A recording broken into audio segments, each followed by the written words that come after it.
goodness.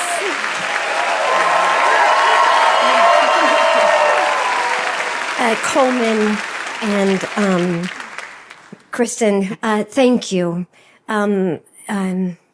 Thank you. And of course, my husband, thank you for your very kind, lovely words. And I know you fretted, and as did I. It was like a house of whippets.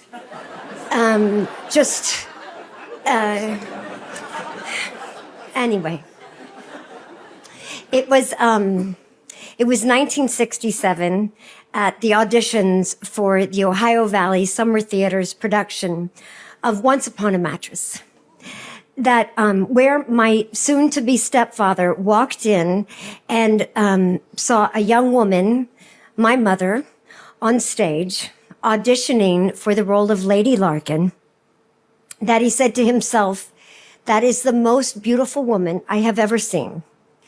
They went on to play opposite one another in that Herald production. They were Lady Larkin and Sir Harry, and they married a year later. One could argue, were it not for Carol Burnett's brilliant, star-making turn as Winifred, making the show worthy of countless regional and high school productions, my parents would never have met. And 30 years later, I wouldn't have had the daunting privilege of playing Princess Winifred in Broadway's first revival, where Carol came as audience and was, as expected, gracious, generous, and oh so loving. Carol was a North Star. She was inspiration I could not possibly have articulated at age 8 or 9, but came to understand my feelings about her as wonderment and idolatry. There are so many people to mention who have been invaluable counsel, devoted, patient, optimistic, and often had far more courage than I could ever have summoned. Kevin Uvain, dead-end kid, my agent of 40 years, who has loved me, pushed me, and fought for me. Frank Salvaggi, my business manager of 45 years. Ira Schreck, my attorney of almost 35 years, who everyone loves, even business affairs, and advised me decades ago to keep the wardrobe.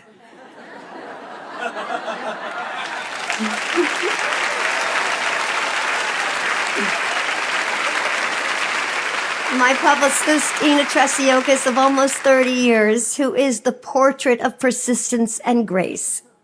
My parents, who made certain they found the money and the time equally valuable to take me and my 7 siblings to the theater, the ballet, the symphony, the movies, museums, and to make sure we never left the house without a book. Who grew our imaginations and our dreams, who insisted that curiosity was the gateway to a rich world, who birthed my love of acting and provided a path to my 52-year-old career. All the extraordinary actors I've worked with, legends and emerging, who I watched and mimicked and always hoped to be equal.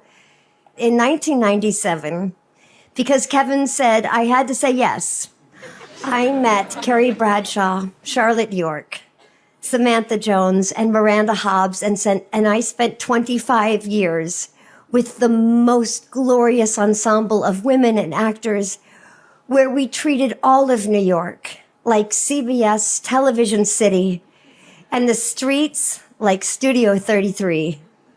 I cherish every 15th hour on the set, or 16th hour, every walk and talk, looking into your eyes for the hardest and silliest moments. As Kristen once said, "You are in my bones." Darren Starr, thanking you for thinking me your Carrie seems inefficient, but it is what I everlastingly feel. And Michael Patrick King, our longtime leader, my partner, and Carrie's extraordinary narrator, you left no stone unturned for Carrie's better or worse, only for my better. You are a treasure. All the women and men who directed me, written words and stories I am desperate to be deserving of, and encouraging me to be a clown and to tell the truth. HBO, who have given me a sort of permanent residency. Plepler, Carolyn Strauss, Casey Bloys. I love you all, and I am indebted for life. And to my beloved family, my brilliant husband, Matthew Broderick, who has been my husband for just shy of 30 years. Who